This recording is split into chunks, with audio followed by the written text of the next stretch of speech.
Are we expected to have quorum on all the boards? We are. Okay, great. How about we And just go Eric east to Molander, west? Eric Molander did let me know he would be late and was hoping to be online no later than 1:30.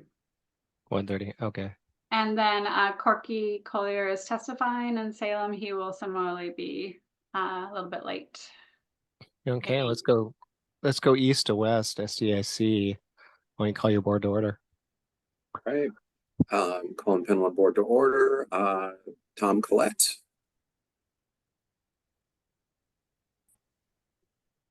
Tom, you here? He was here, I swear. Right here. All right. Betsy Emery. I see Betsy. You're on mute.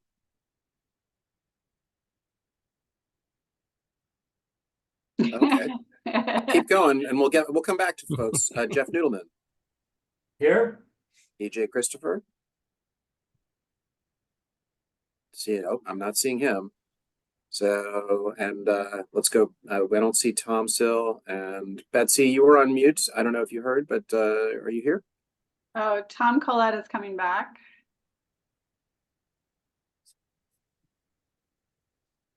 Oh, it looks like Tom is coming. Tom Collette, Tom, are can you you here? indicate your presence? Yeah, sorry, I'm having connection issues. I just got back on. Okay, great. Well, I believe that's a quorum for us for now, and we'll try and get Betsy and PJ into the record if Betsy is available and PJ if he arrives. All righty. Thank you, Claudio. Pen 2. Why don't you call your board to order if there The is dissolution of existing drainage districts and corporation, and it takes effect on the 9th Thursday. Let's see. That's just. is somebody chairing Pen 2 in the meantime? So I can support Karen, who is the Secretary Treasurer. Karen, shall I call the roll for you? Please. And so we have Karen Myers, Present. Mary Helen Kincaid, Here. Shayla Garcia. Do not see Shayla. Dave Anderson. Yes. And Eric Molander indicated he would be late. So there are 3 Pen 2 board members present. That is a quorum. All right. And Wendy, can you do roll call for MCD? Yes. Corky Collier indicated he needs to be late. Kenzie Berry. Present. Darren Santner. Present. Nikki Schultz. Present. Ken Anderson. Present. All 4 right. members were present. MCD is also in session. Tanny, SDIC. At this time, I'd like to call the Sandy Drainage Improvement Company Board to order. And Wendy, if you could do the roll call, please. Taylor Steenblock. Present. Chris Damgan. Recede Chris. Not seeing him yet. Kenny Stephenson. Present. Betsy Emery. Betsy, can we hear you now? There she is. Betsy, we're not able to hear you. You are unmuted and I see your mouth moving, but cannot hear you. Might want to rejoin. And so Betsy is going to rejoin, and then we are also calling the JC. So there are 3 SDIC board members present, and we do need the JCA as well. Looks like PJ put in the chat. He is there. Great. Thank you. Kenny, do you want to call JCA as well? Certainly will. This time I'd like to call to order the JCA board. And if you could call the roll, please. Claudio Campuzano. Present. And Karen Myers, Present. Corky Collier's not yet present, and Tanny Stephenson. Present. And Amy Chumowitz indicated she's not available today, so there are 3 members of the JCA board present. Which is a quorum.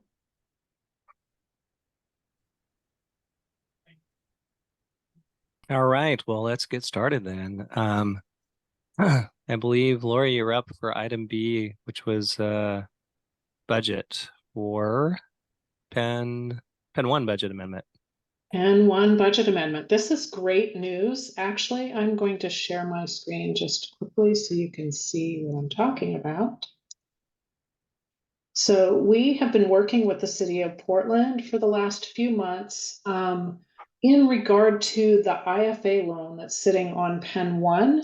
It has almost a $78,000 balance, and the city has been able to identify funds to provide us with revenues so that we can turn those funds right back around within 10 days and pay off the loan. So Pen 1 will not have any debt at the point that we are able to pay off this loan this year. So this budget amendment, as you can see in the revenue section, provides us with the almost $78,000 worth of revenue to pay off the loan balance that then we've added down into the debt service section. So we are asking the board today to approve this amendment to the budget, and then we'll be able to get that debt balance off from the books for Pen 1, which is great news. All right. Well, that is great news, and really appreciate the work that your team has done with the citywide coordination effort. And yeah, really appreciate that we're cleaning that up right in time before hopefully we move on to a new era. So any discussion from Pen 1 board members?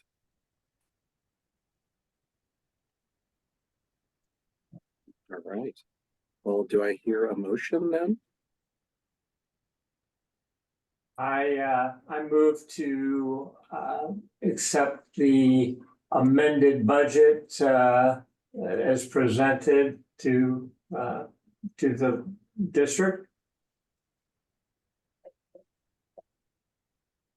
Is that a motion that's going to work for folks? I'll second it. Great. All right, and we're calling the roll. PJ Christopher. Aye. Betsy Emery. Oh, can we hear you? Can you hear me now? Yep. I vote aye. Great. And let the record show that Betsy Emery has joined us now. And Jeff Noodleman. Yeah. Yes. Aye. Tom Collette. Aye. And I vote aye. The motion passes unanimously.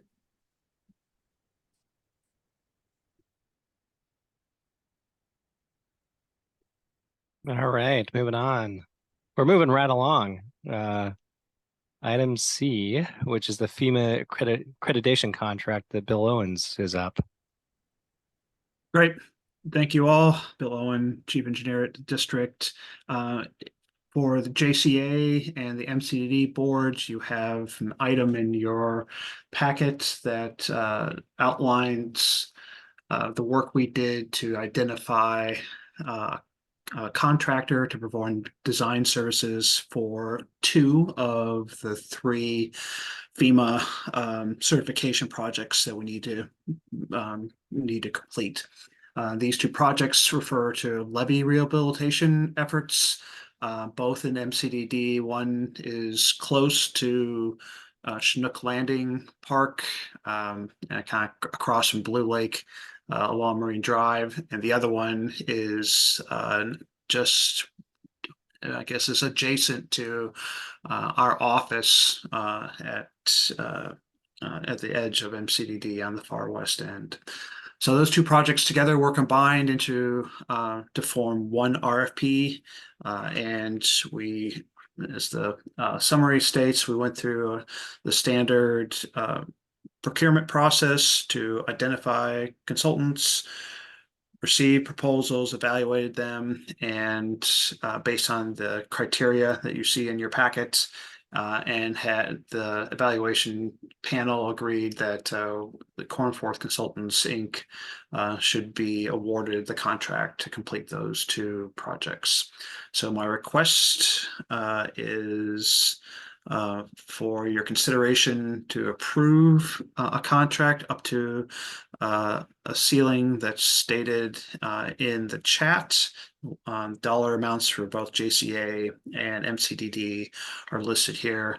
I will note that the contract itself is not listed in here. We did include the standard contract templates that our legal counsel has previously reviewed.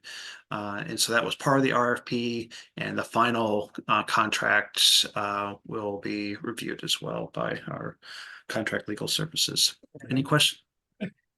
EDA or one thing that happened last time was sent out a notice saying. Hey, PJ, mute. Yeah. Please. Any questions for me?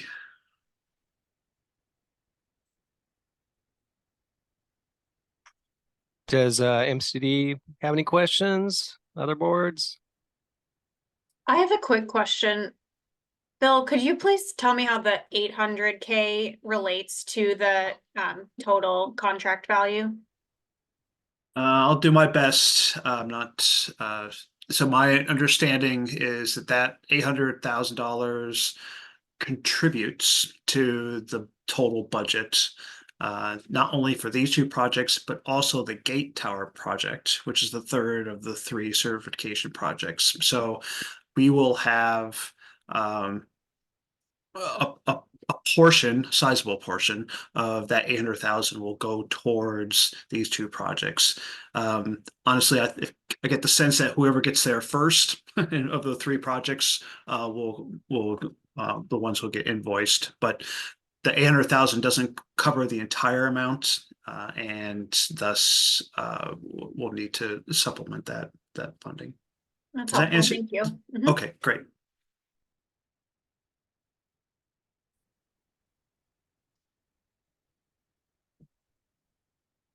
All right, looks like this one we have to vote on. Any other questions before we do the vote? All right, good job, Bill. I appreciate you bringing this one forward. And if I could get a board member from MCD to propose a motion, we'll start with MCD. I can do that. I move to approve and authorize the executive director or their designee to sign a contract with Cornforth Consultants Inc. for design services for the FEMA levee rehabilitation projects with a maximum contract value of $1,229,000. All right, do I have a second? This is Kinsey. I'll second. Okay, we have any other discussion? All right, let's do a roll call vote. Darian. I vote aye. Kenzie. Aye. And Nikki. Aye. And I don't think Corky's here yet, but Ken Anderton votes aye. Passes unanimously. Thank you. For the JCA, would someone be willing to make a motion?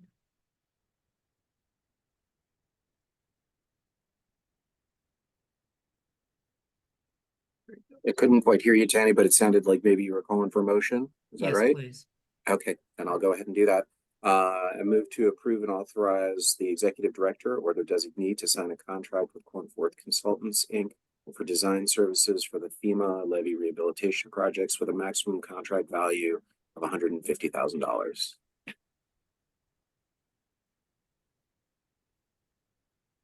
We have a second for that. I'll second that. Okay, any discussion on the motion? Okay, with that, we will call the roll. Karen Myers, Aye. Claudio Campuzano, Aye. and Tanny Stephenson votes aye. That passes. Thank you. Thank you both. And Ken, on this next item, the we are postponing that. Okay, so that the gate tower is postponed. Correct. Okay, I guess you're off the hook, Bill. Bill or Lori can give you further background as needed. Okay. All right. Well, we don't have any further. Do we have anything else to vote on today? It's up to the discussion of the boards. Okay. I'm just looking at the agenda. Looks like those were the ones on the agenda, right? Correct. Okay. Jim wanted to say a couple words. I just wanted to give him the floor real quick before we get into the next agenda item. Thank you, Mr. Chair. Just as your administrator, I'm here today to raise a challenging issue and one in which I hope to get some board direction and support. I want to acknowledge that as individual people, you all have your right to your own opinions, and you can voice those as individuals anytime you choose. But as members of the boards, it's really important when you're speaking publicly on behalf of the board that you're reflecting a majority of the board. And it's come to my attention that a member of the Penn 2 board, who's also on the urban board, has been corresponding with legislators in a fashion that is in opposition to our legislative modifications and opposition to the referral of the bond. And it is my impression that that is certainly inconsistent with a majority of the urban board, and I believe it would be inconsistent with a majority of the Penn 2 board and a majority of all of the legacy boards. And so Mary Helen Kincaid has been corresponding with legislators without informing staff. And as of this afternoon, I received an email from a legislator asking for clarifications based on Mary Helen expressing opposition to the legislative modifications and the bond measure. So again, from your staff's perspective, it's very difficult when a minority member of the board is reaching out directly without informing staff in a way that's inconsistent with the majority of the board's position. And so I'm concerned about that. It has caused some challenge for staff in the legislature. And the questions that Mary Helen has raised have been addressed in public meetings and in direct emails with Mary Helen and leadership of the boards. So it's a serious problem for staff when we've got conflicts on the board airing in public, particularly during a short legislative session. I'm deeply concerned about it. Candidly, I'm upset because it puts staff in an impossible situation. So I wanted to let this board know the correspondence from Mary Helen puts in jeopardy our ability to successfully accomplish what a majority of the urban board directed staff to do.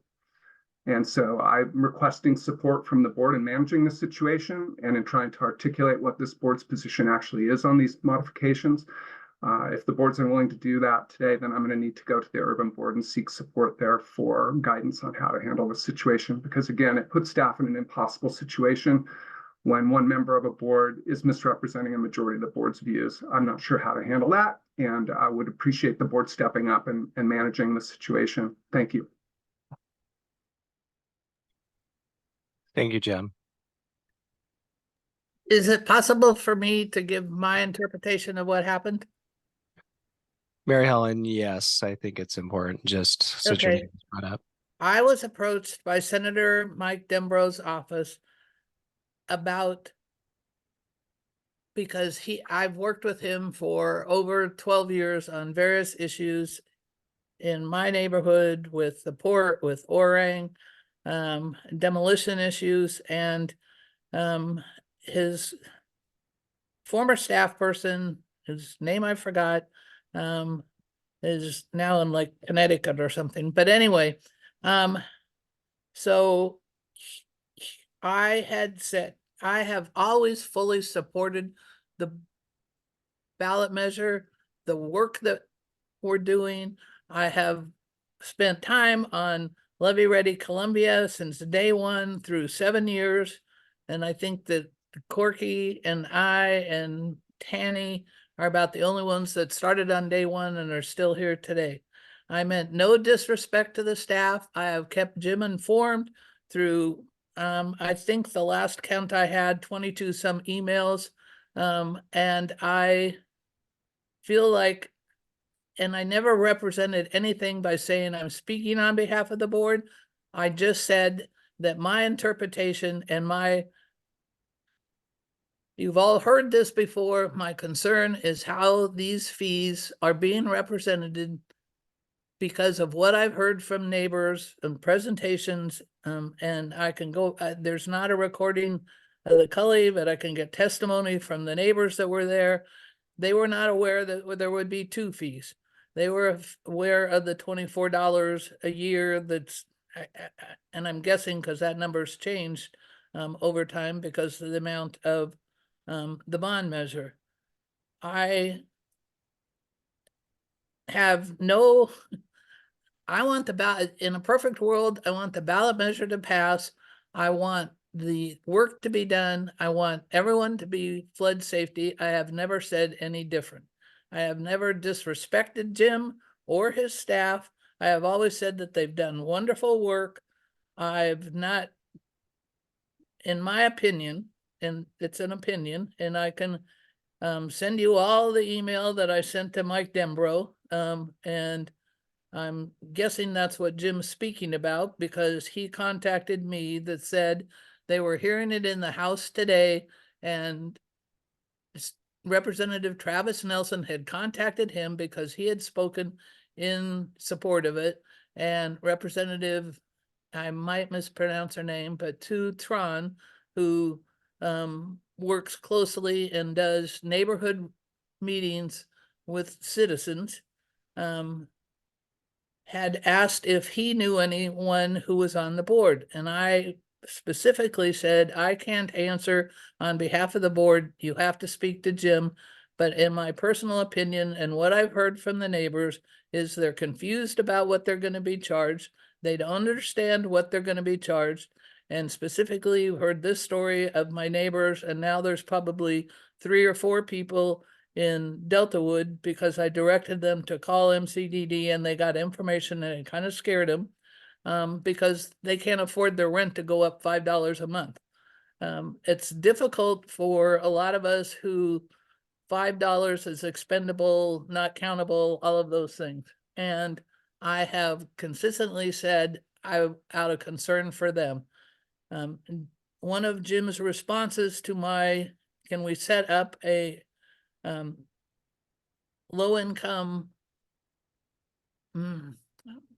way for people to file for the payments? And I don't know if Nancy Hendrickson is on this call, but I've been talking with her about BES and their stormwater fee on property taxes that the city charges on every property owner's water bill for stormwater fees. We had a great difficulty identifying landowners who were in Pen 2 for the landowners meeting with hopes that we would be able to get more information out. I believe there was like less than 15 people in the meeting out of 750 in Pen 2. So I kind of feel bad. I never, ever intended to say that I represented the board.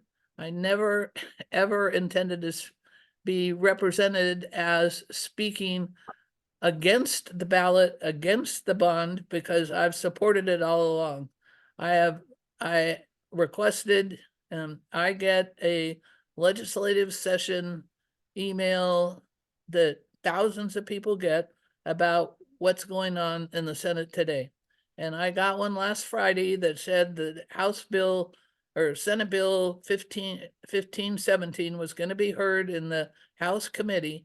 And I sent an email to Colin and Jim and asked if we could get the information out to board members so we could provide testimony in support of. Corky's there today in support of.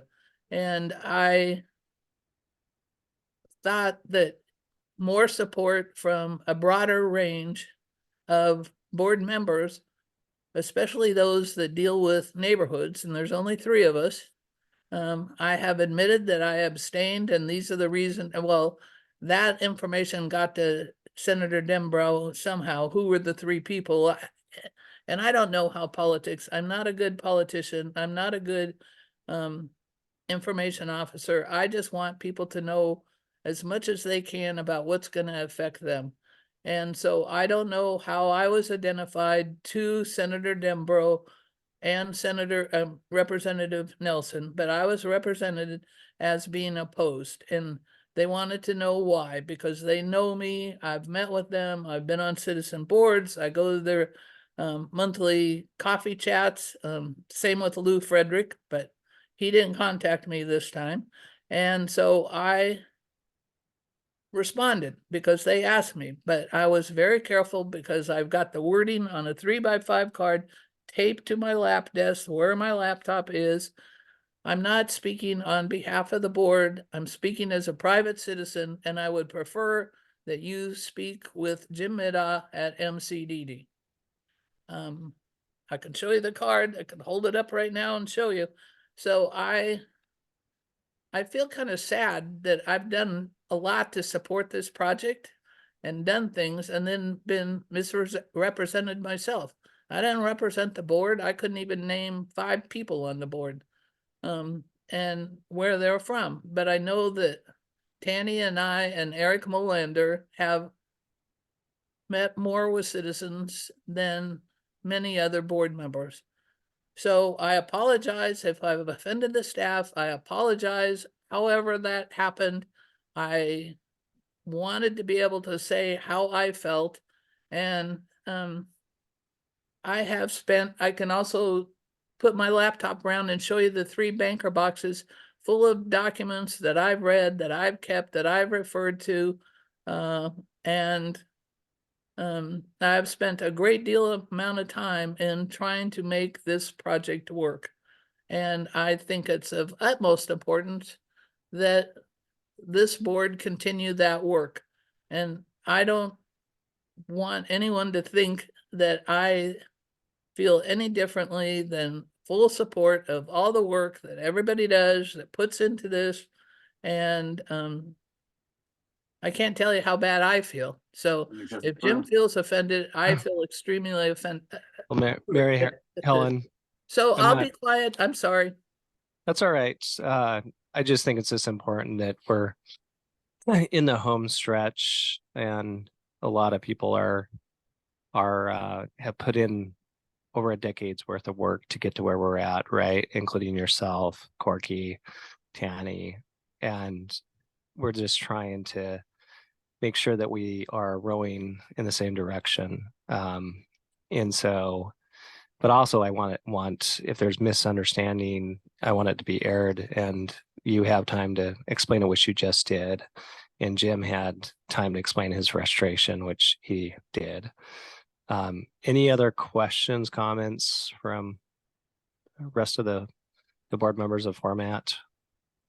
Ken, I feel like it's really important for the board to recognize that the email chunks that I've shared with you clearly suggest that Mary Helen is speaking as a member of the 2 boards, and that she's speaking in opposition to a majority of the board's position. That puts staff in a very awkward situation.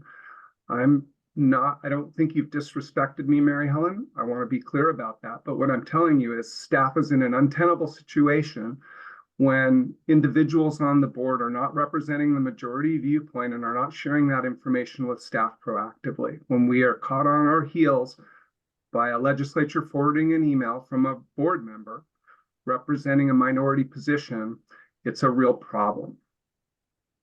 And I believe the board needs to take some action to address it.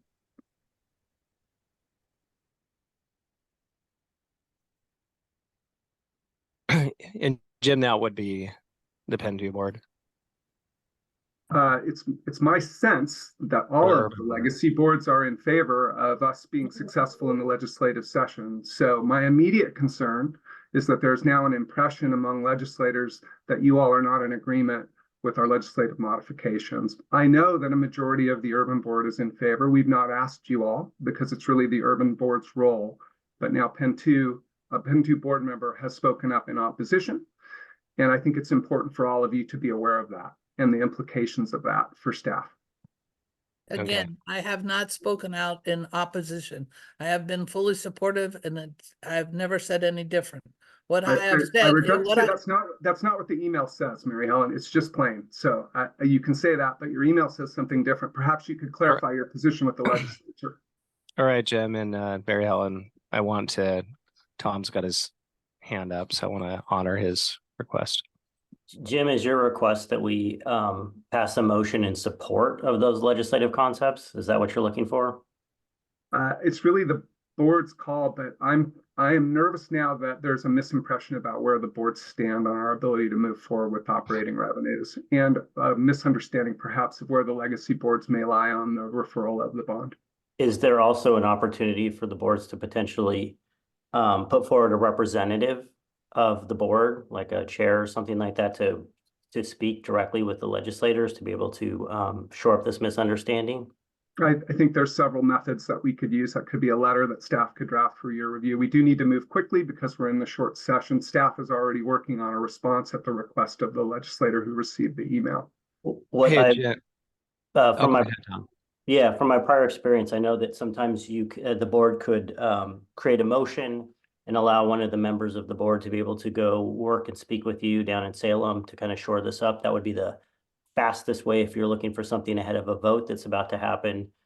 With maybe the letter you suggested is a little slower option, but not that much slower. A motion would be helpful if the boards are prepared to entertain one, and that would be in combination with the staff response as requested by the legislature.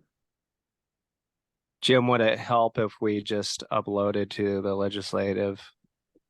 Corky, I understand you this testified, so I assume there's a legislative hearing that you can upload letters to. Would it be helpful if we were able to do that or provide you with written testimony?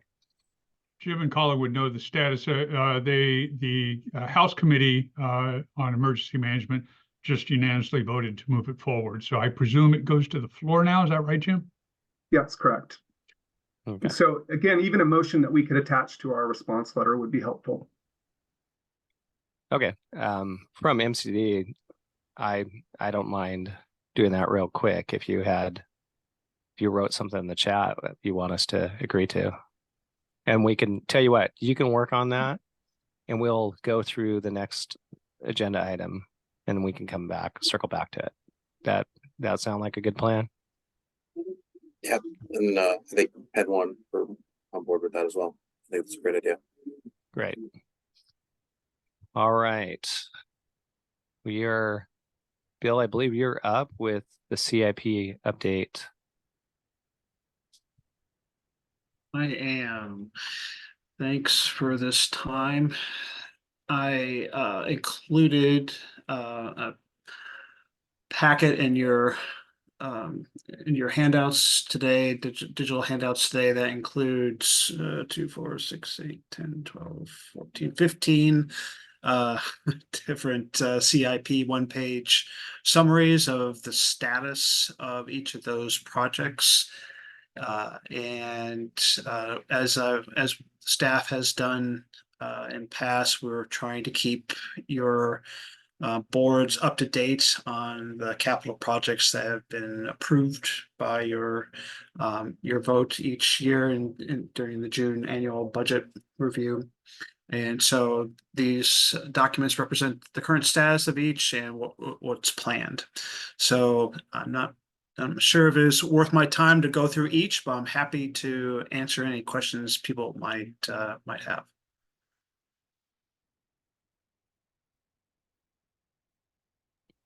Any questions for Bill?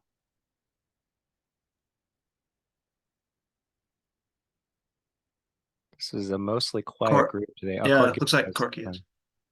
Yeah, the only question I've got is, Bill, do you get to write out the $1 million check? For whom?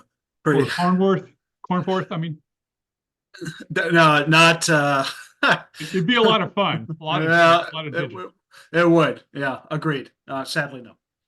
Yeah. Looks great. Thanks for asking. Yeah, thanks for asking. Thank you. We are very excited about, I'll just note, we're very excited about the Pump Station 4 trash lake being done. There's some tie-up things that we're doing, so we're excited about that. We have submitted the a grant application for the McBride Slough pipe rehabilitation work. That's been a project on the books in MCD for some time. It looks like we hope that we are on a path to get funding, federal funding to support that work. So those are happening, and yeah, other things are moving forward. So unless there are other questions, I will turn it back to Ken. Great, Bill. Yeah, I want to make sure to recognize staff whose names you see on top of each of the summary sheets. They put a lot of effort into this, so it's their good work to get us to this point. And I'll be back again soon to talk about capital projects next year. So looking forward to it. Thank you, Bill. Appreciate it. All right. So that was going to be where we adjourned. But I think it's important we get this on the record, given the magnitude of what's happening in the legislature. And so I just want to get it on record, that myself as the president of MCD has supported this move of the Urban District Board. And so there is a draft, a draft proposal here in the chat for a motion. And if I could, I'll just start with MCD first. I'd look for somebody to make a motion in support of the legislation.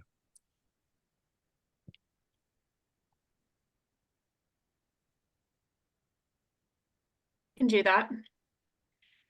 All I right. move, are we ready? You're ready, Kenzie. Okay. I move that the Board of MCDD support the proposed legislative modifications incorporated in SB 1517 and urge legislative approval of those modifications during the current session. Do I have a second? I second, Darian. All right. Got a motion and a second. Any discussion?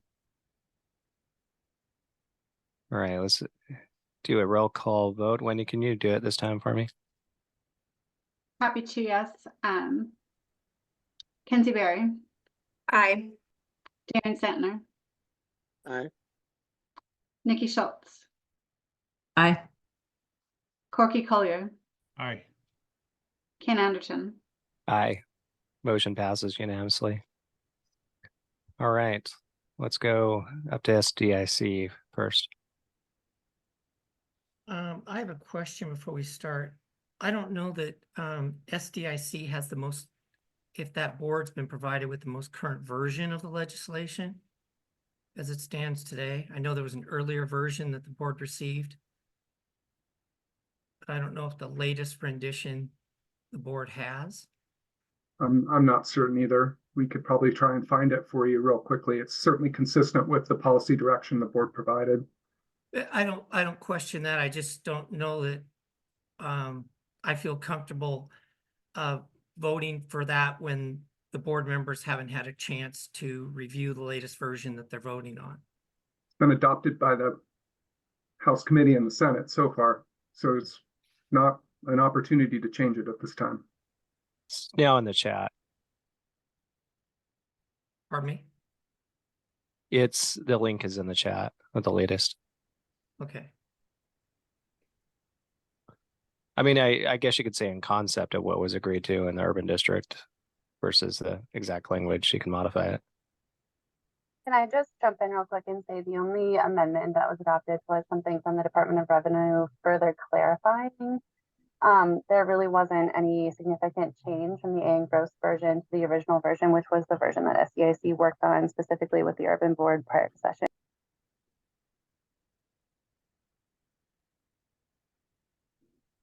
Okay, so from that version, correct?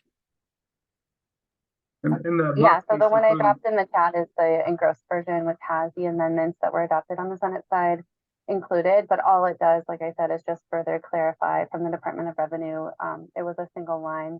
It just says notwithstanding ORS 307.090 lands owned by a public body. So it was further clarifying how taxation works with public lands, but otherwise the bill is matching with the version of the legislative concept that we reviewed prior to session.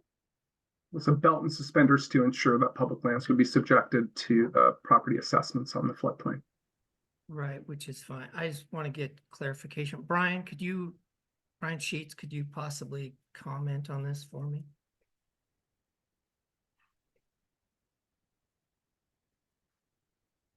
Hello, can you hear me? Yes. All right, great. So yeah, I mean, obviously I haven't had a chance to review that. But to the extent that those representations are made for that kind of stuff, I mean, you could move to generally support it without necessarily going into legislative the same things with the legislative proposal modifications. I mean, you could just generally support it if you want to the extent that you want to, and to the extent that you feel you need to. So that's what I got to say. You got any questions about that? Okay. That does help. Thank you. Yep. So you would prefer to be more general, correct? Correct. I mean, just because, I mean, it'd be honest saying that, I mean, you don't know, you don't know the exact effects of that, and I don't know the exact effects of that because I haven't had a chance to look at it.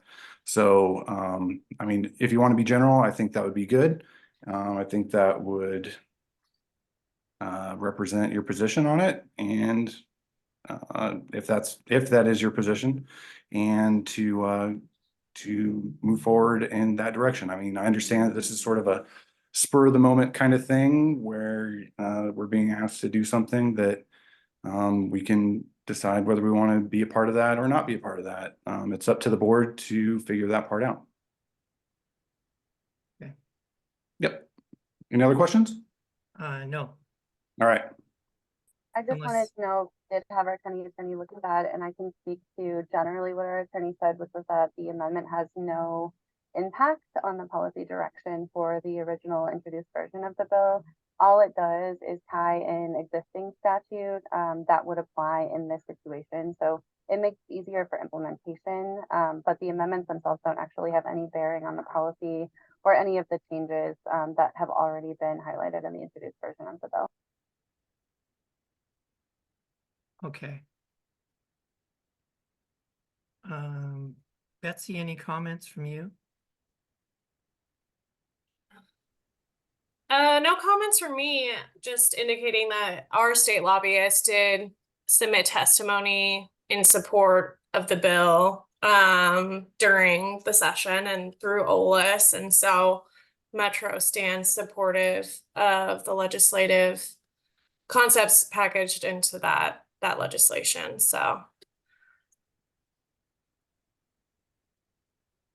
Okay.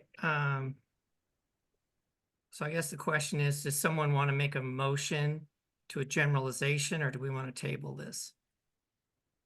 I'll make a motion. I move that the board of the SDIC support the proposed legislative modifications that are incorporated into SB 1517 and urges legislative approval of those modifications during the current session.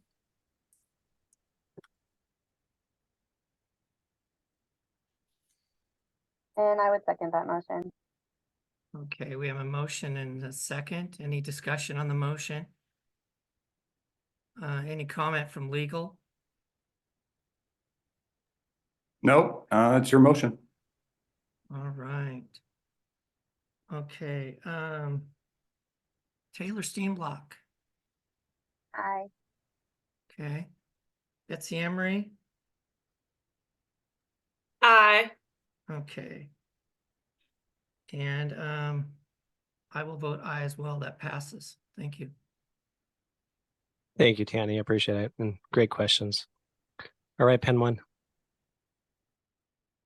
Well, do I hear a motion on the same issue in Pen One? I'll make a motion that I move that the board of Pen One support the proposed legislative modifications incorporated in Senate Bill 1517 and urges legislative approval of those modifications during the current session. I'll second. Right, great. Do we have any discussion?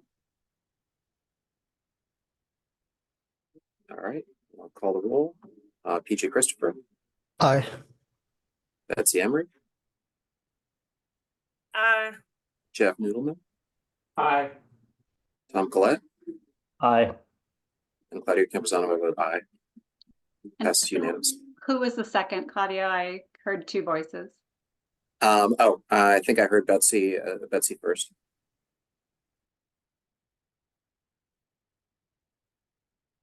All right, Pen 2.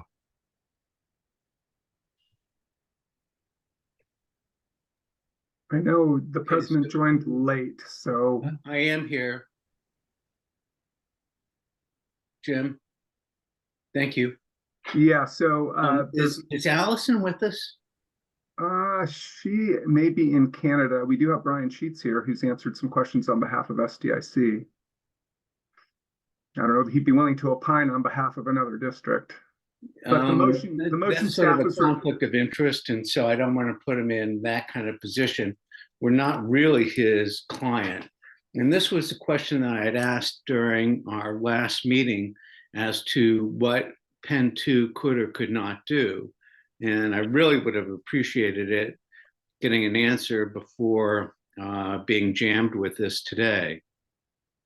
That being said, I realize that in legislative affairs, you often have to act with speed, alacrity, when an item is up. So the proposed motion is either I move that the board of Pen 2 generally support the proposed legislative modifications incorporated in SB 1517 and urges legislative approval of those modifications during the current session, or as stated, I move the board of Pen 2 support the proposed legislative modifications incorporated in blah, blah, blah. Okay, so that's the issue before us. And is there any discussion on the issue?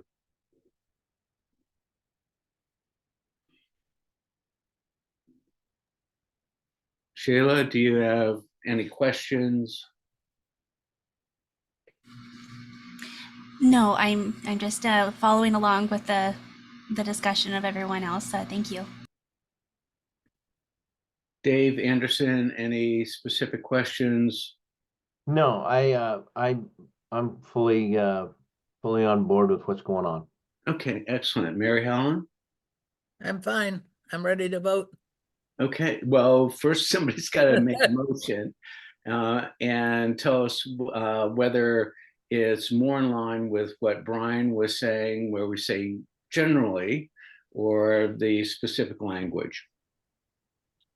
Well, I will comment on your comment if it didn't get the response to be able to discertain an answer. General might be a good word to use because we have all supported, myself included, and it doesn't put any limitations on a lack of support or representation that there is no support. So that's the only comment I would have, but I'm fine either way.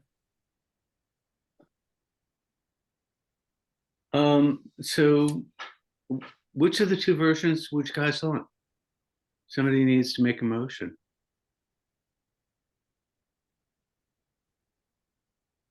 Well, I'll make a motion Okay, that we thank you. support Senate Bill 1517 modifications as originally stated.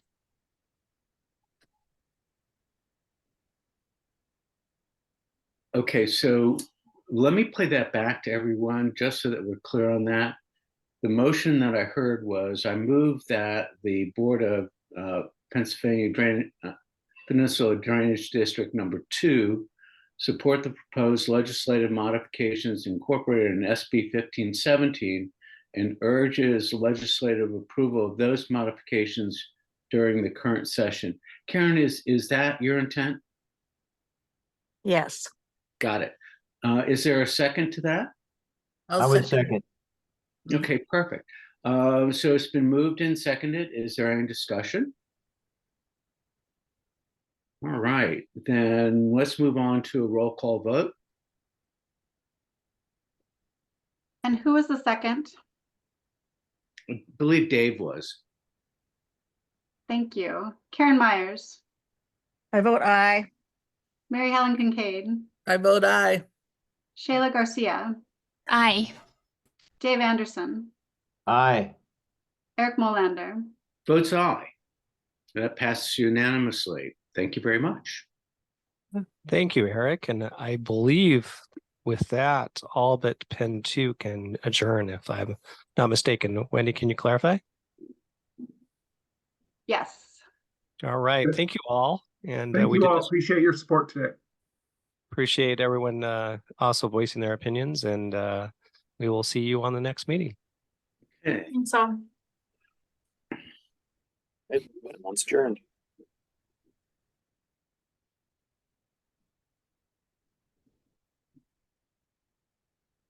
Okay, so the next issue before us is during the final days of Pen 2, should we have legal representation to understand the implications of our contracts and to provide the Urban Flood Safety and Water Quality District with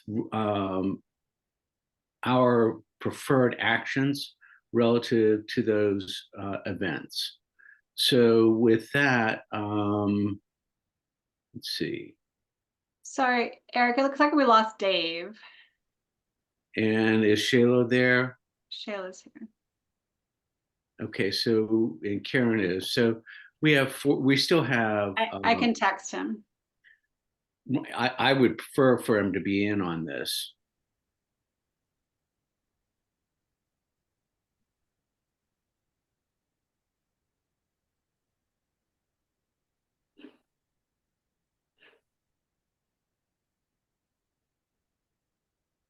Okay.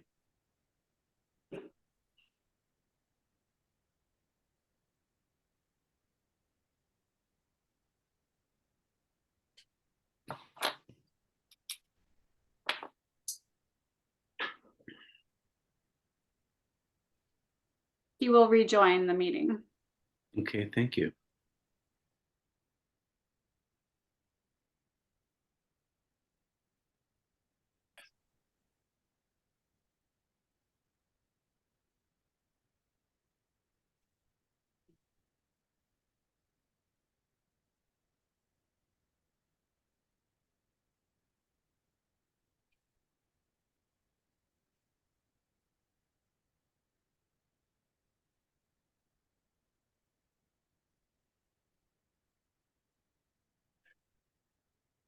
It's neat that you can be on your phone and hear the meeting. Yeah.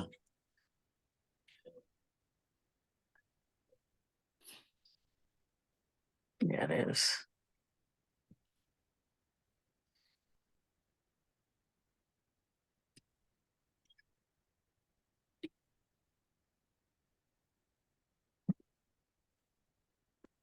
All pictures.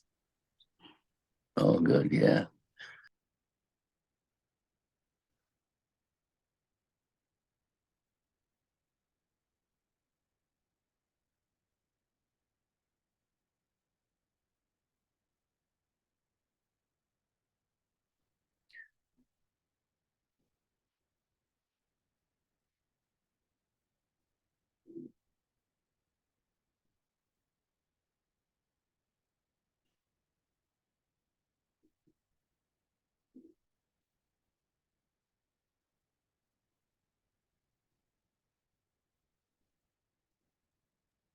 It's kind of like waiting for the bus. It's the most expensive time ever, right? Where you're just.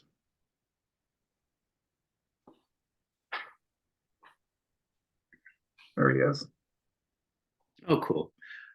So what we have before us, and particularly today, is very clear evidence that in a period in which we need support, legal support, understanding of legal consequences, there are times in which the MCDD staff is unavailable.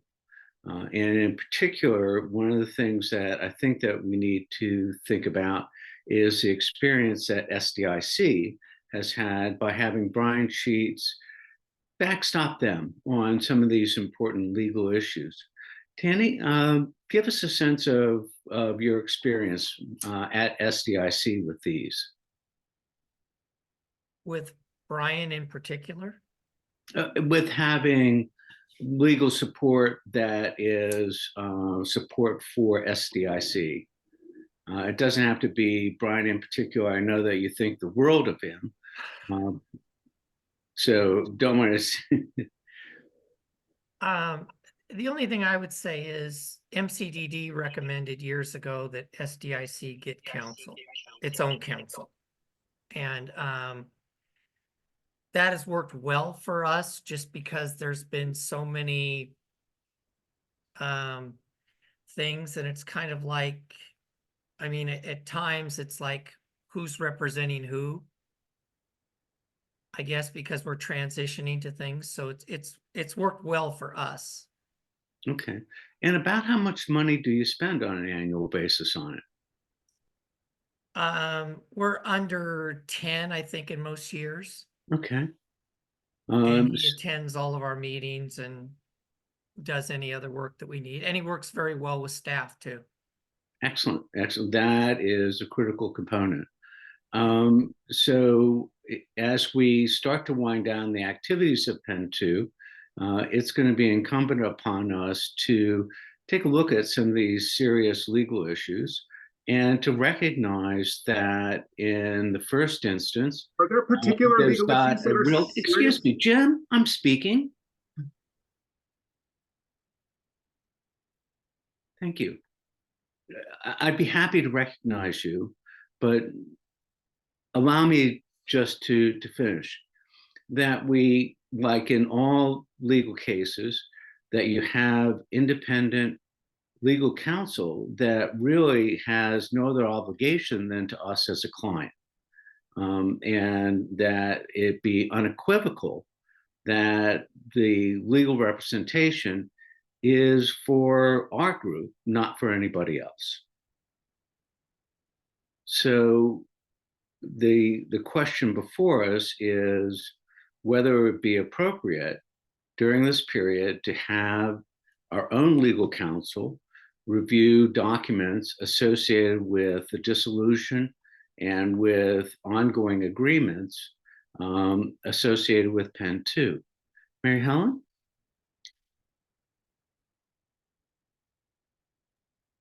I'm fine to let Jim speak, but all I wanted to add to this is Penn 2 is unique in that we are all citizens and not representative of jurisdiction or government agencies.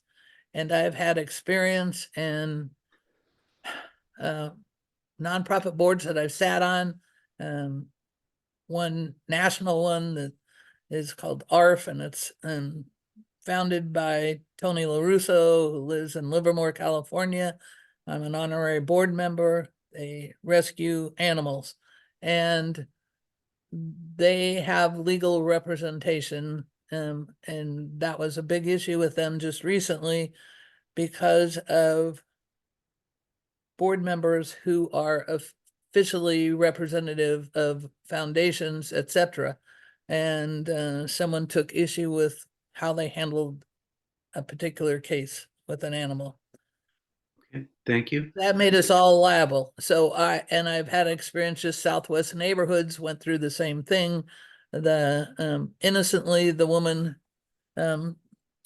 said hired her neighbor who had done a number of my battery's going low, so I might disappear probably happily. She hired her neighbor who had done all the maintenance work for the Multnomah Art Center where Southwest Neighborhoods met. They're still in a legal battle over who's going to, because someone took issue with not doing an RFP, all of those things. So I guess it's, again, my naivety in legal things. I just don't want to get in that position, and we don't have a city or a county or a government or the Port of Portland to back us up on legal representation because we're working on a board during hours and we've been selected by our company.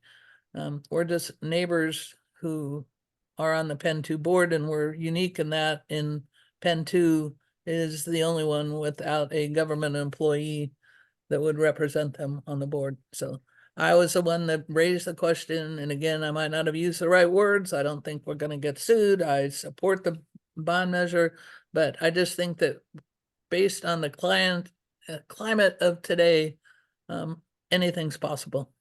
Okay. Mary Helen, thank you. Jim, you had something important enough to say that you sort of broke protocol to jump in. I want to recognize that you feel that it's important and make certain that you have time to clearly state your mind. No, I'm happy to listen to the discussion, Mr. President. I apologize for interrupting you. It was inappropriate. Not a problem, Jim. We've worked long enough and hard enough together. No, I think the discussion is solid, and maybe when we get through your discussion, I can raise a few perspectives from staff that I'd like to share with the board that will provide some additional context to you. You all can do what you would like to do. You're the board. We'll follow your direction. There are a few things I will say at the appropriate time. And again, my regrets for interrupting you. I'm sorry. Not a problem. Shayla? Yes, so as a new member of the board, I'm curious what kind of scenarios or possibilities you would, if you could give some examples of what the legal counsel would be necessary for, because there is just such a maybe kind of short time frame of when the legacy boards would need that assistance. Well, and I think that the experience that SDIC had is particularly instructive in helping us reframe the level of potential liability that we as individual board members would have upon dissolution. And one of the things that we would have council do is review all of our contracts so that we understand that we've done everything legally responsible to have the right notifications, make certain all the I's are crossed and I's are dotted and T's are crossed, and that we ensure that upon dissolution, whenever that comes, that we have fulfilled our responsibilities to the members of Penn 2, that we haven't left them with any continuing liability or the like. If I could come in here, I would like to, man, the same thing, I'm new on the board and all that kind of stuff of what's going on. You guys have been doing this for quite a while. But if I remember right, looking through the, forward papers that we had, the stuff that we had going, haven't we had legals involved the whole time we've been going through this? I mean, I know that we're going to be, we're individual right now, but we won't be after July, correct?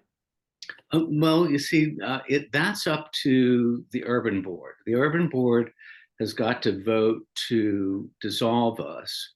And this is all work that we would do in preparation for a seamless dissolution. Now, the work that has been done to this point, particularly on behalf of SDIC, was really just to highlight what continuing liability that we had as board members. But the issues that will be in front of us are relative to all the intergovernmental agreements and other things that we have. So, for example, in order for us, meaning Penn 2, to merge, we actually have to give MCDD notice 6 months ahead of time that we plan on dissolving their contract with us. And we're running late on that. There are ways around it, but we need legal representation to say, what's the legal way to do that? And how do we make that happen? So responding to Dave's very specific question, we still have Jim, floor is yours. So just on the, thank you, and good questions. On the contracts, again, reviewed by Brian Sheets, Armand Restos-Spots, Jeff Condit with Miller Nash, and Allison Keene, who's interim general counsel. All the contracts and notification provisions transfer over to the urban upon dissolution as a matter of law. And so we have a recent discussion with all those lawyers agreeing to that. There's additional modification language in ORS 550 that adds belt and suspenders, another pair of both of those. on indemnification for legacy board members. I can copy that into the chat if you'd like. And so I guess I just wanted to share with the board that those issues are already addressed as a matter of law, and the notification provisions are being addressed already. We plan to notify all our vendors. All the recent contracts have included the transfer provision over to the urban. So from your staff's perspective, I appreciate your concerns. We feel like we've done yeoman's work to address the liability and contract transfer and notification issues. And we have 4 different lawyers who have agreed with us.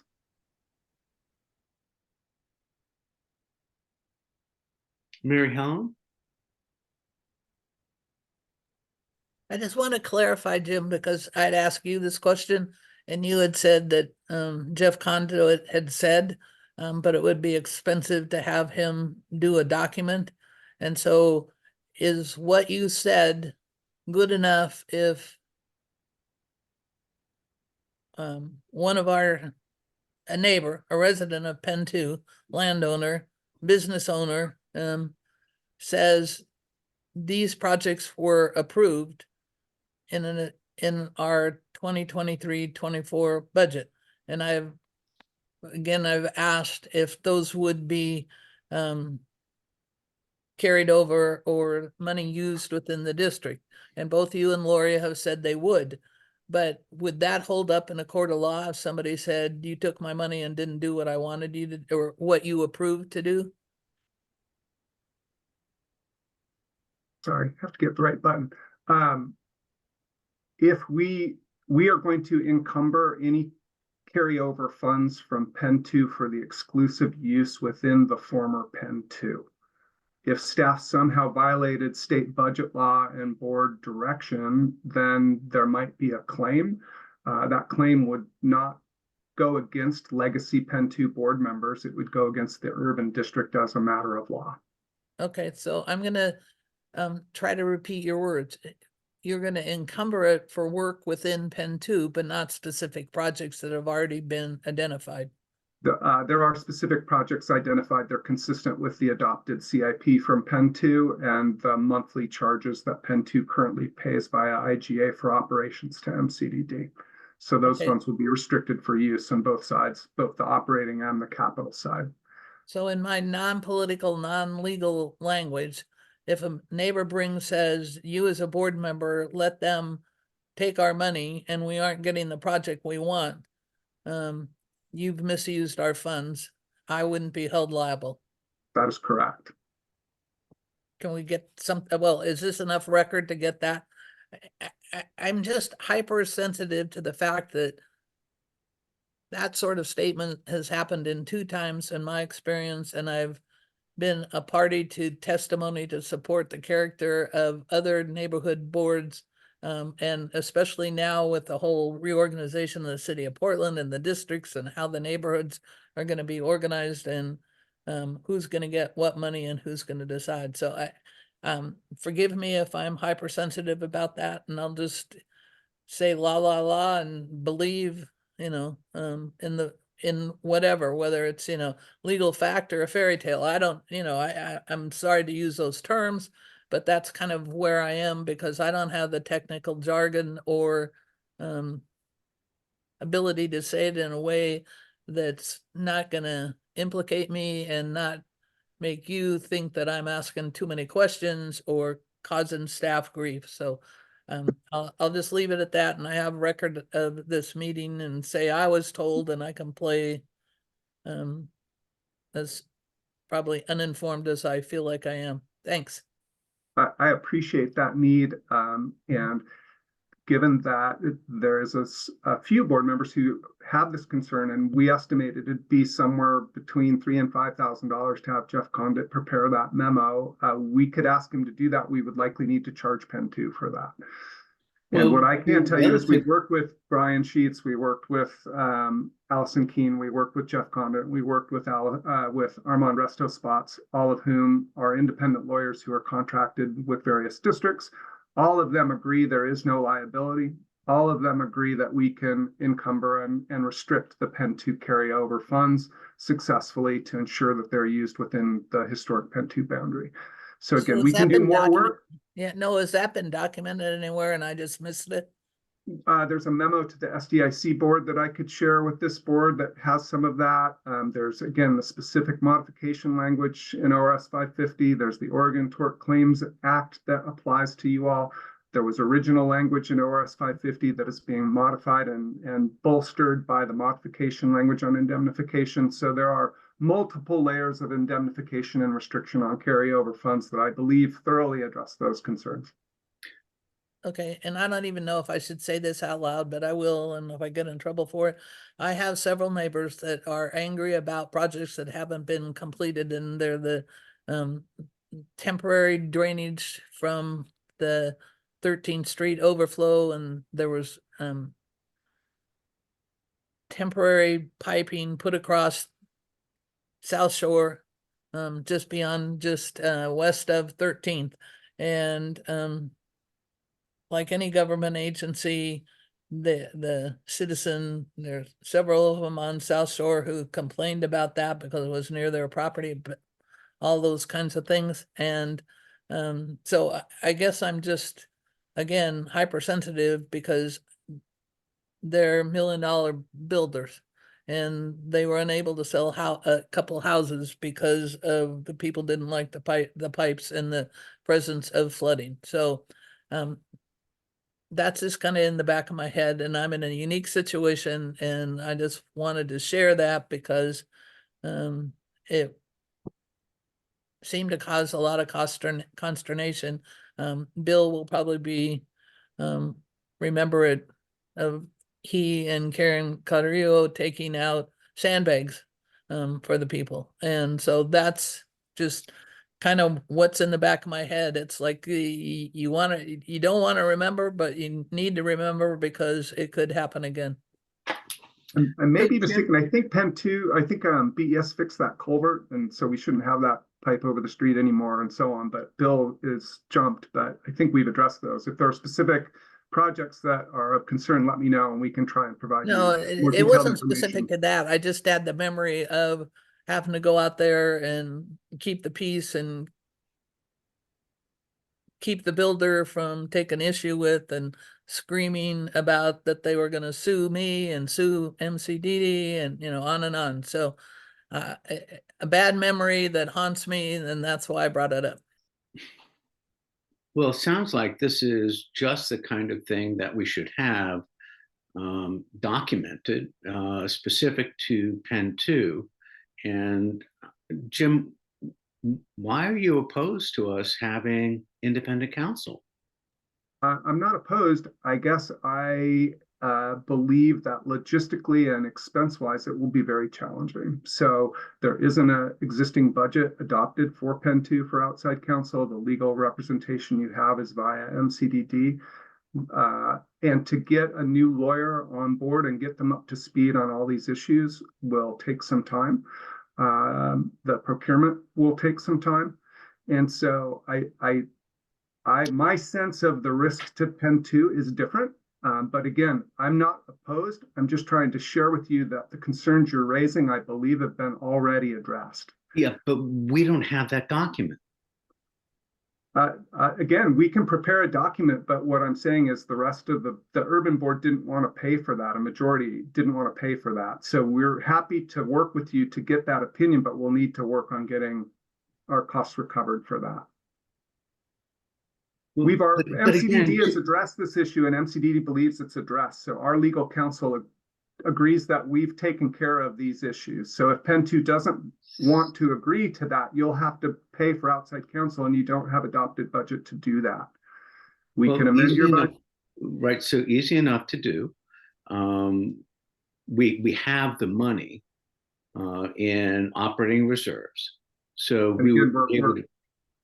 We're counting on those reserves in the following year to run operations and get us through the time between when the district starts and when taxes happen too. So again, it's more complex. It's not impossible. And again, if the board wants that, we will implement it. I guess I'm just sharing with you that my sense is that your concerns that you've been consistently stating have been thoroughly addressed. Except to us. I'm not arguing with your feeling about it. I am not arguing with your feeling about it, Mr. President. I'm just telling you, we've had 4 lawyers tell me that those concerns have been addressed. If you'd like to get an additional lawyer, that's entirely within your purview as a board. Can you share what they provided you to assure you that we shouldn't have a concern? I can go through my notes and see, and I can share with you the memo that we shared with the SDIC board and Brian Sheets in response to him elevating some of these same issues. And again, if you'd like to have Jeff Condit or somebody come to a meeting, I'm okay with that. I want to really stress, we work for you. You may have outside counsel. What I'm trying to share with you is I don't think the concerns you have raised require additional legal review because we've had extensive legal review and it's been unanimous that those concerns have been addressed. If they're not addressed to your satisfaction, I'm okay with that. And I regret that we've been unsuccessful in addressing them. But I don't think you're going to hear a different answer. What you're going to do is spend a fair amount of time and money to hear the same answer. That's okay if that's what you guys would like to do. So Tanny, I'm gonna put you on the spot. Sorry. We're at a distance and snow and ice might keep you from coming and getting me. But all that said, was it beneficial? Do you feel, and I don't even know if you can answer this, but do you feel that it was beneficial to SDIC and their unique questions to Brian Sheets? I'm guessing Brian Sheets, but I understand. I'm not guessing. I understand that Brian Sheets advised the board compensated him for his interpretation, and he dealt with the MCD lawyers who I'm assuming were Jeff Conduit, probably Hong at some point had an opinion. I've gone back and seen some of hers, but it was more general in expenditures. So I guess I want to do a what would you do, and if what you did with SDIC was beneficial, then I would value your comments. Yes, well, I can only speak for SDIC, and I would say that for us, just for a lot of things, you know, peace of mind, understanding, whatever you want to call it, it was valuable for us to have someone working for us that was able to help us navigate some of these things because it's very complex. Okay. So let's get some other voices in on this conversation. Shayla, go ahead. Okay, sorry. So if there is a agreement to have additional legal counsel, but the budgets are set and there's short time, what is the alternate process to get to that point? Jim, why don't you respond? I'm not sure I'm tracking the question. So the question was, as I understood it, what are the steps that would be required to get us outside legal counsel? So we would need to develop a scope, and you guys would need to make some sort of a budget adjustment to dedicate funding for that purpose. And then staff would have to go through a procurement. We can direct award. Legal services are in many ways simpler. You'd have to put a not to exceed contract on it. You'd have to make sure there were no conflicts, and then you'd have to bring that person up to speed. And then they could opine freely. My sense would be by the time you engage in most of those things, a lot of the work is likely to be done. But I think what could change my opinion rather drastically would be if we are unsuccessful with the legislature and we have a whole nother year. I think circumstances might be different and there might be more value.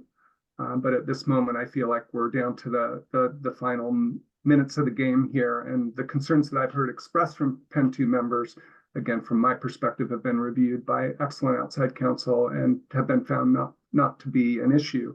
But I'm hearing you say that at least Mary Helen and Eric have ongoing concerns. And again, it's my job to try and get those addressed. Right. And so, Shayla, is it clear what steps would have to be taken? Okay. Yes, thank you. Darren, concerns or questions that you have?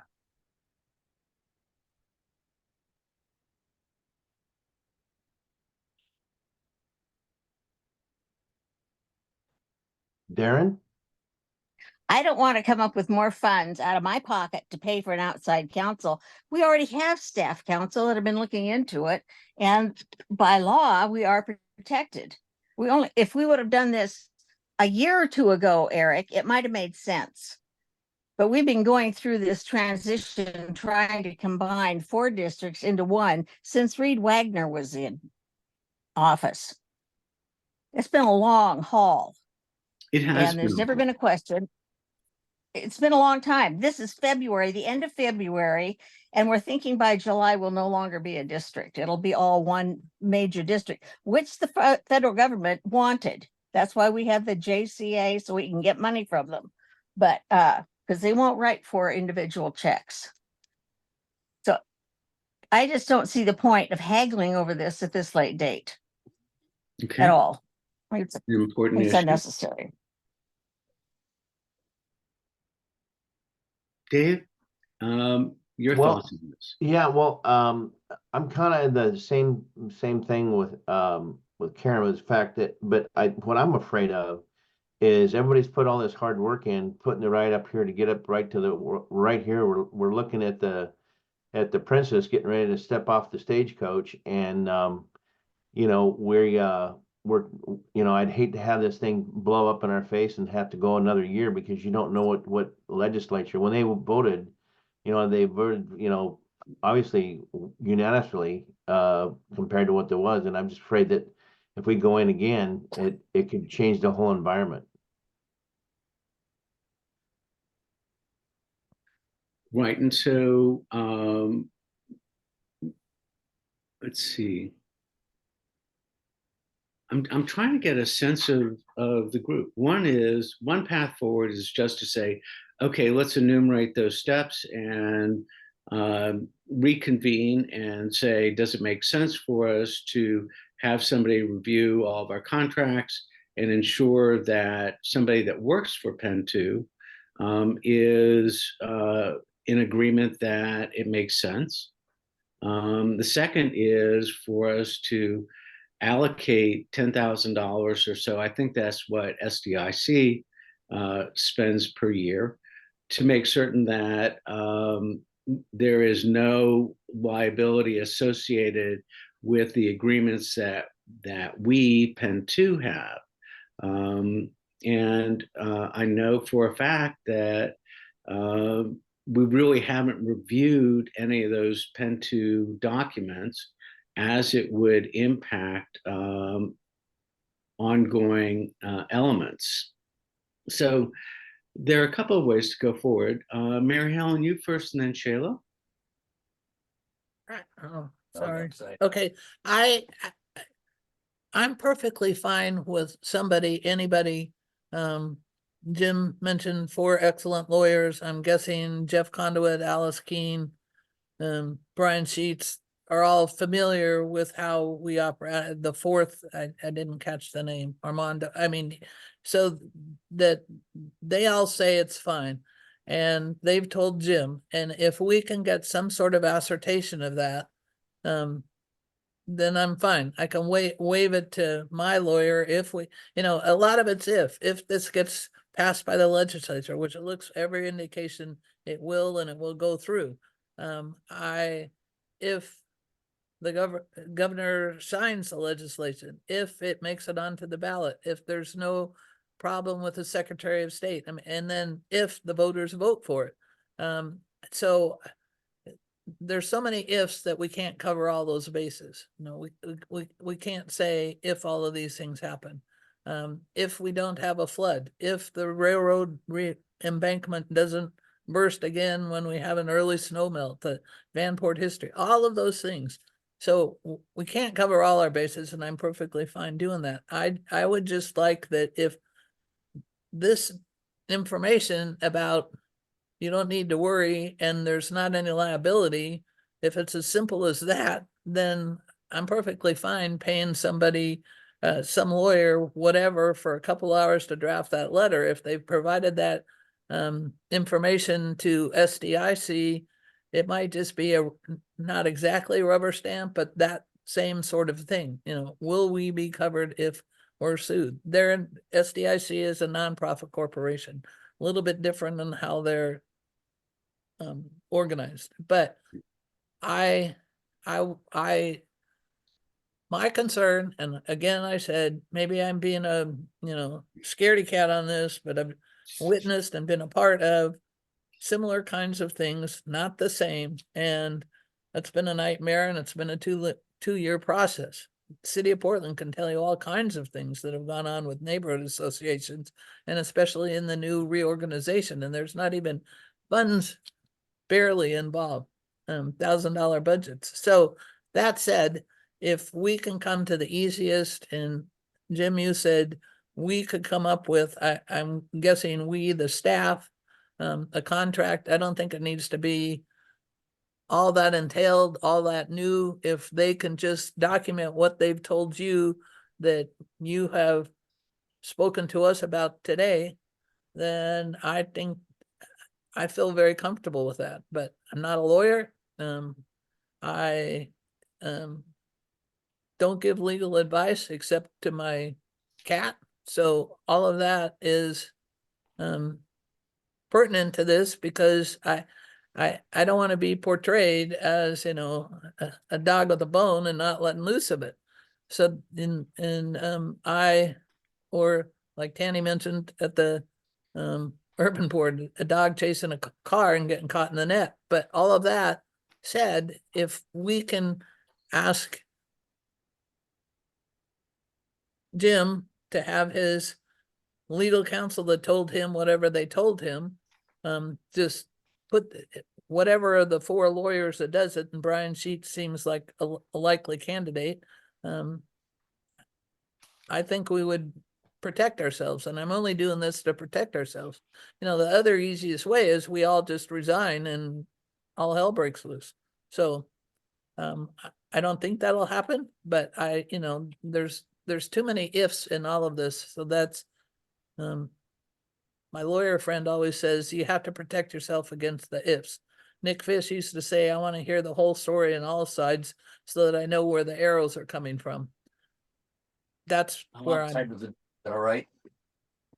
Okay, Shayla, you're up.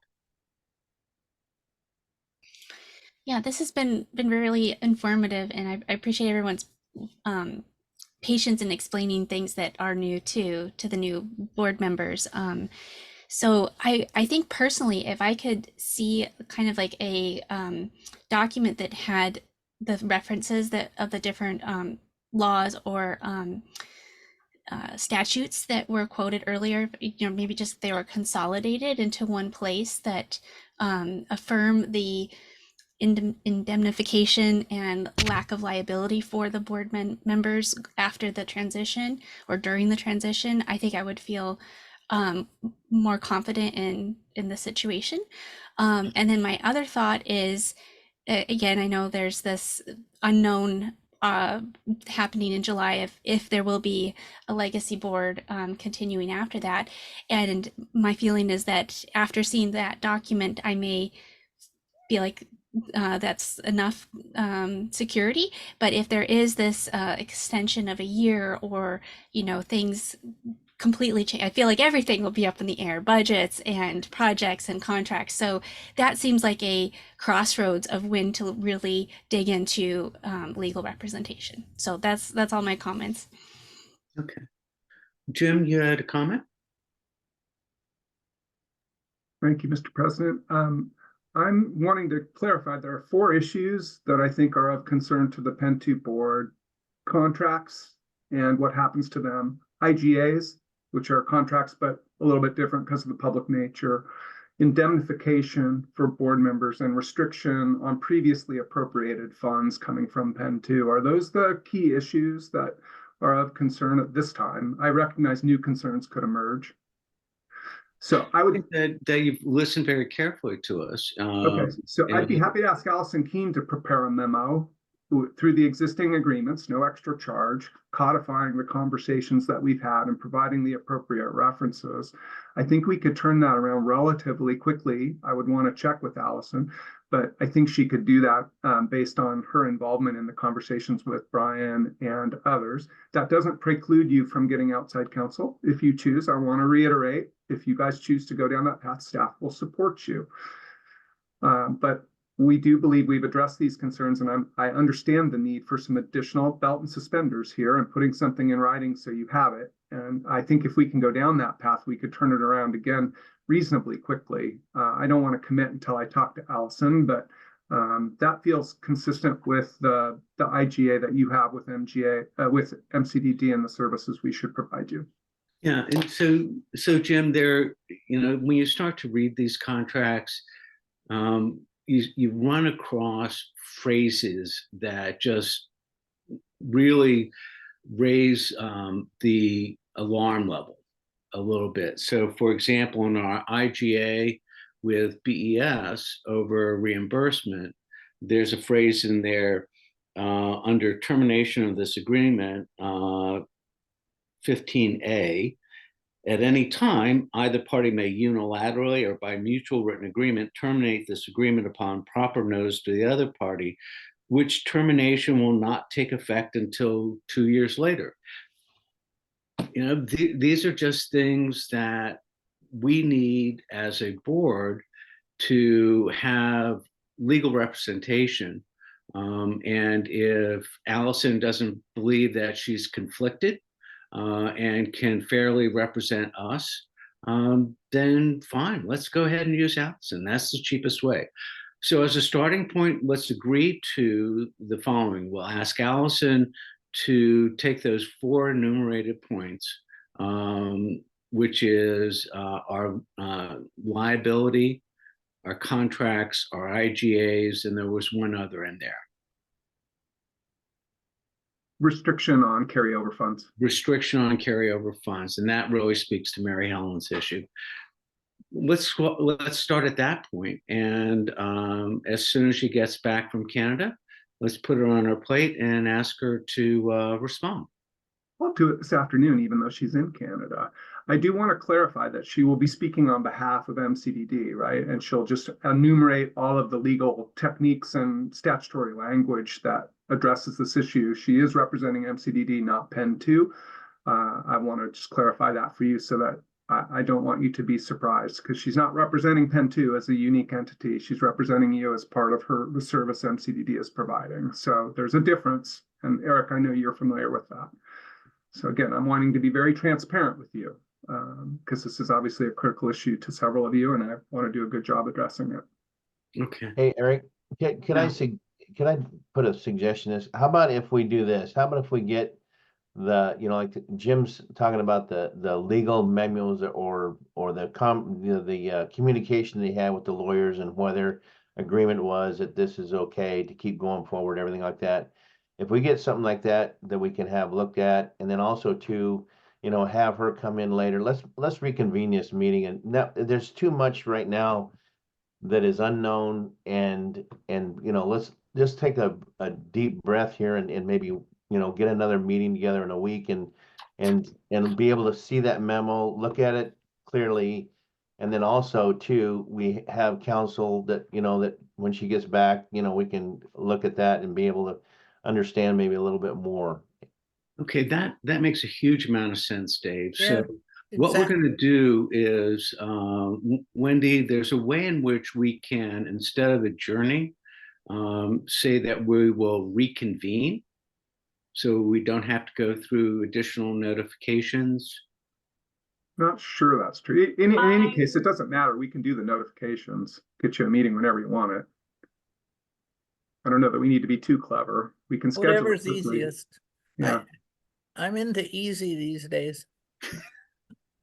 If you don't mind leaving it up to us, we'll make sure and get a meeting scheduled within a time frame that is. And that's perfect.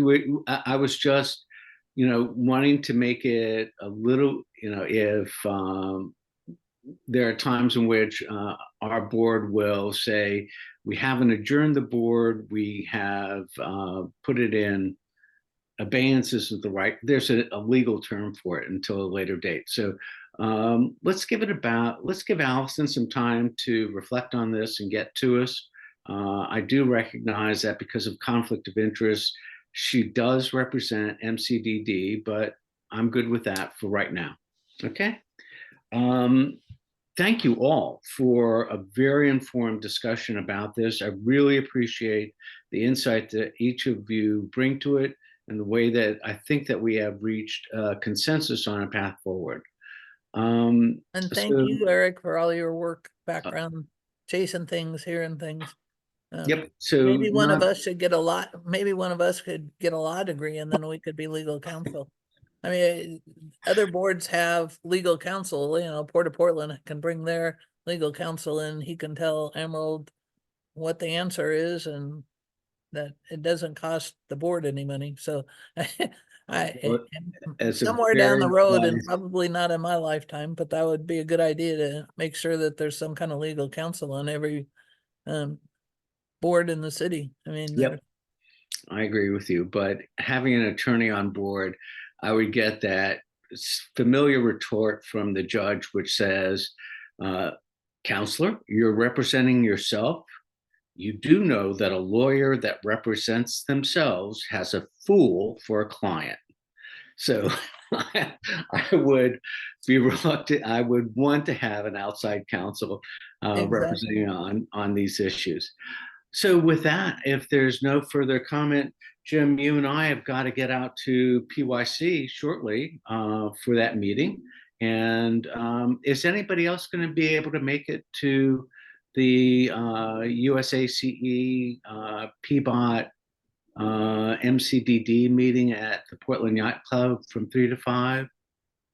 And Eric, other staff are going to be there. I have a slight fever and a cold today, so I'm I'm sorry. going to be attending. So I made appreciate it you better, agreeing with this, and hope that you get to I don't have COVID, which is good. So No, the flu is much worse. Okay. Do I hear a motion for adjournment? So moved. Or I make a motion that we adjourn this meeting and continue it when needed. Got it. All right. Thank you very much. I really appreciate it. Thank you Meeting all is- for your time. All right. Bye-bye. Bye.